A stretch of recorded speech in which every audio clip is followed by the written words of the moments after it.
Hello everyone, welcome back. Please comment, subscribe, folks. Comment, subscribe, like the videos.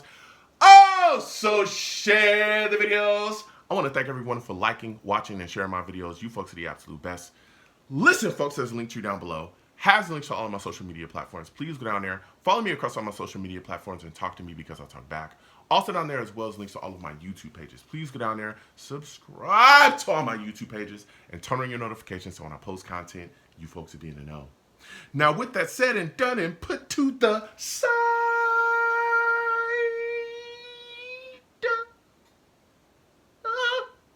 I've come to talk to you folks today about the New York Jets draft. Oh, yes, we're doing a quick draft recap, baby. We're going to be talking about this Jets draft class and some of the picks they made, man. You know, I'm excited about some of the, the talent that they got in at specific spots. I think the Jets front office addressed quite a bit in this draft, okay? And I'm excited about it. I know some Jets fans aren't, but I am, okay? Please comment down below. Let me know what y'all folks think about this draft class. Who's your favorite pick? Who's your least favorite pick? Subscribe to the channel if you haven't already. Hit that notification bell and give the video a thumbs up, all right?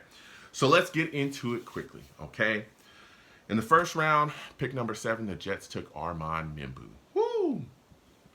I think this was a good move for the Jets, okay? And I'm so glad that Darren Mooley did not go full Mike McCagnon, okay? Don't try to do something crazy, do something stupid, trying to outsmart everyone. No. Listen, you have a hole at right tackle. Your offensive line needs to gel, needs to settle. You need to protect your quarterback. Get the guy that's going to come in that you can just pencil in at right tackle for years to come, okay? And that's exactly what they did, okay?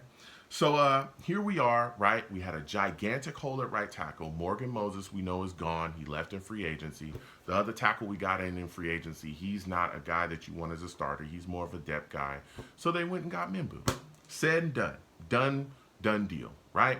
Now we're getting back to properly protecting our quarterback, okay?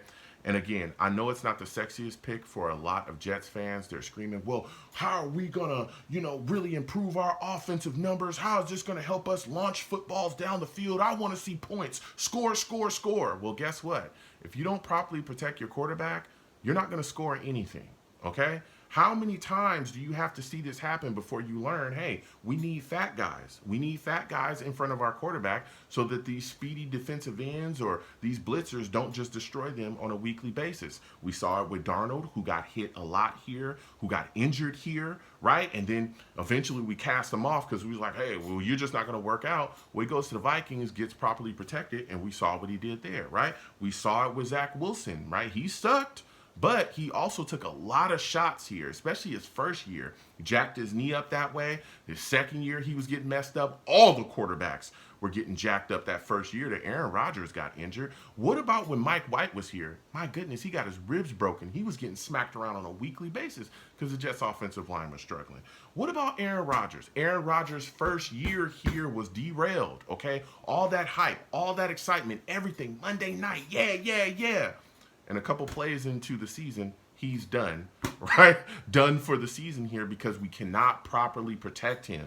And even the second year, right, last season, he struggled at times because he was getting smacked up too. We knew that knee was even jacked up last season. He got hit, spun around against the Vikings, screamed. Like you could tell that things weren't right, but he was taking shots all season because the Jets' offensive line was struggling at times. Well, here we have somebody that's going to come in, sure that up, so now the Jets offensive line can gel and we can move forward. Now, I know we talk a lot about the quarterback, but what about the Jets running game? We were 31st in rushing last year. Why is that? Because the Jets offensive line couldn't open up any holes, okay?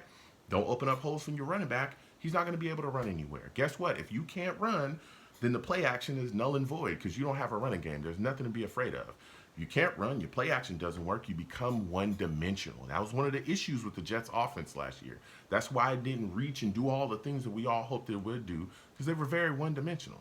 Can't run the ball, it's all on Aaron Rodgers. If he don't make something happen, well, then game's over. Okay? Like, that's how it worked, all right? So, I like the pick, I like Membou. He was the guy I wanted before the draft, and the Jets got him, okay? Next, okay, in round number 2, the Jets take Mason Taylor, okay? I'm going to keep it real with you, all right? I wanted Jaden Higgins really bad. I wanted Jaden Higgins really bad, but the Texans must have heard me, okay? They must have heard you, boy, because they snatched him up very quickly. Okay, respect to them, I guess. Okay, but I like this pick. I was a little shocked that they didn't get Elijah Aurora because he was sitting there as well. But there's a lot of talk that the Jets believe that Mason has a higher ceiling to become a more complete tight end. All right, let's do it. All right. Now with this pick, I don't think this pushes Jeremy Ruckert out of the starting spot, but I do think this sets up the New York Jets to come out in a lot of double tight end sets. I remember the Jets. I want to say it was last year that we played the Lions, or maybe 2 years ago. And, Inglestrand, our current offensive coordinator, and Aaron Glenn, who's now our current um, head coach, right? They were over there. And I remember the Lions against us came out in a lot of double tight end sets, and they cooked us in that game. One of the big plays that they made in the game was coming out of a set where they threw a rocket down the field to a tight end that was wide open.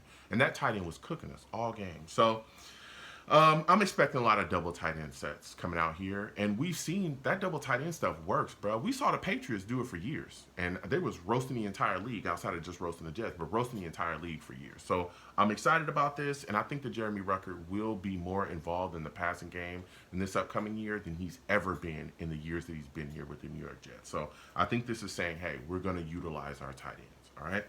Next pick, Azare Thomas. Woo-wee. Let me tell you something. Corner. This guy is a tall, lanky guy, okay, at 6'2". He's a guy that's really solid in press coverage. He gets physical immediately, all right? Now, there's some things he's got to work on, and I don't think he's going to immediately become like our top guy. But I tell you what, I do think down the line, maybe year 2, year 3, he could be a guy that you could end up seeing on the other side of Sauce.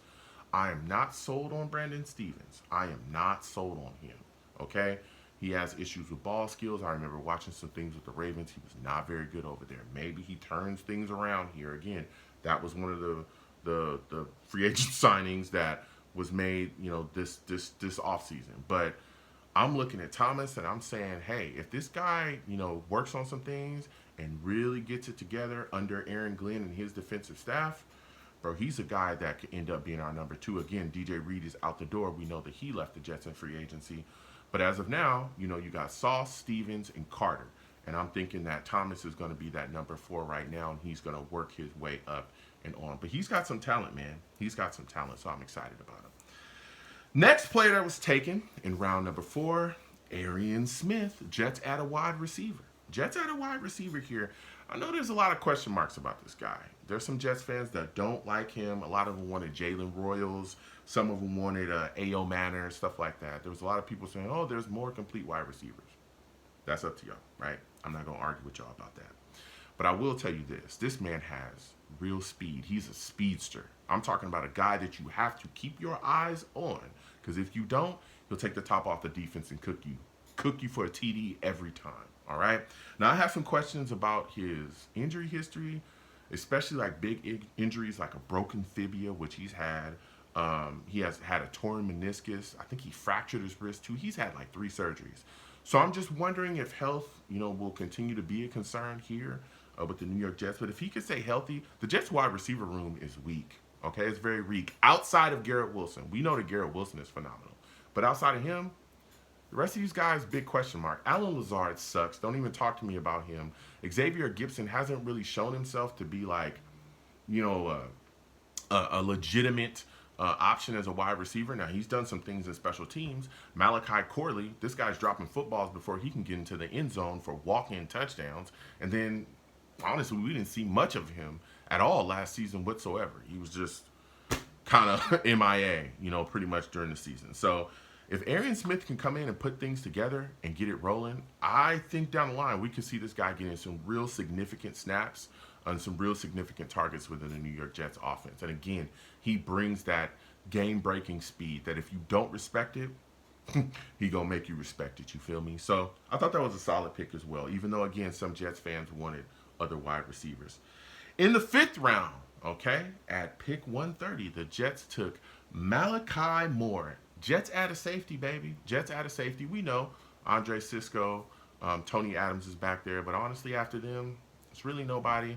Kind of wide open there. Here's a guy, that can come in the building and get some things rolling. If he could train up and get better after Cisco, he could end up being the Jets, starting safety. So I think he's going to come in, and the Jets traded up to grab him. You know what I mean? So I think he's going to come in, get some work on special teams, put some things in, and then eventually, if Cisco's gone and this guy has improved, he could probably end up being the Jets starting safety. All right. Now, the next pick at 162 in the 5th round, Francisco Mauigoa. Okay, listen, Jets add a linebacker. All right.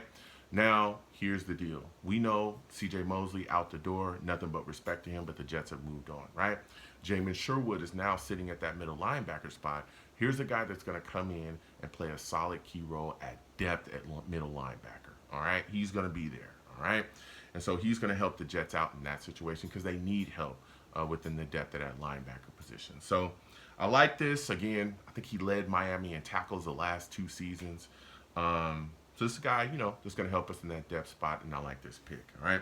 Now, the final pick the New York Jets made, all right, in the 6th round at 186, Tyler Barron, okay, edge. Now, listen, this is an interesting pick because I look at this situation with the New York Jets edge rushing at this point, and I'm saying Will McDonald, phenomenal last season. Phenomenal, okay, really, really good. I remember people hated that pick. I liked it, and he's panned to this point. 10.5 sacks last season, led the New York Jets in sacks, and his game is ever evolving and maturing. He's getting better and better, right?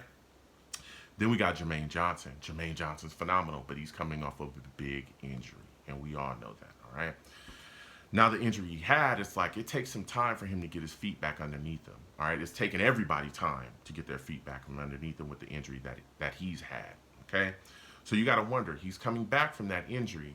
It's going to take him some time. The production might not be there immediately. Now, if there's anybody that's going to make a full recovery and get back to themselves after suffering that type of injury, it's going to be Jermaine Johnson. He's a warrior. But still, at the same time, we got to look around and go, are we really going to get the same production from Jermaine that we've gotten from him, in the past when he's a Pro Bowler and all those things? Not this year. I don't think so. Okay, I think he's going to work himself back into that. So when you bring Tyler into the building, here's a guy that's going to be able to really add and help within the rotation. A guy that you can bring in that's going to be able to do his thing. He's going to compete for that, that 3rd, 4th DN spot, and he's going to handle his business, okay? So I'm excited about him. Young guy, bring him into the building, get more pressure off the edge. I'm looking to see the Jets add more edge players as well, just to get into the rotation and spark things. You constantly want to send bodies at opposing quarterbacks and, become scrappers defensively and really add pressure. But I like this pick as well. So overall, I really like the New York Jets draft. I think they did a really solid job. Pretty solid job. Nothing too crazy. And they made it happen. So comment down below. Let me know what you folks think. How do you folks feel about the Jets draft? What is your favorite pick of the Jets draft? Okay.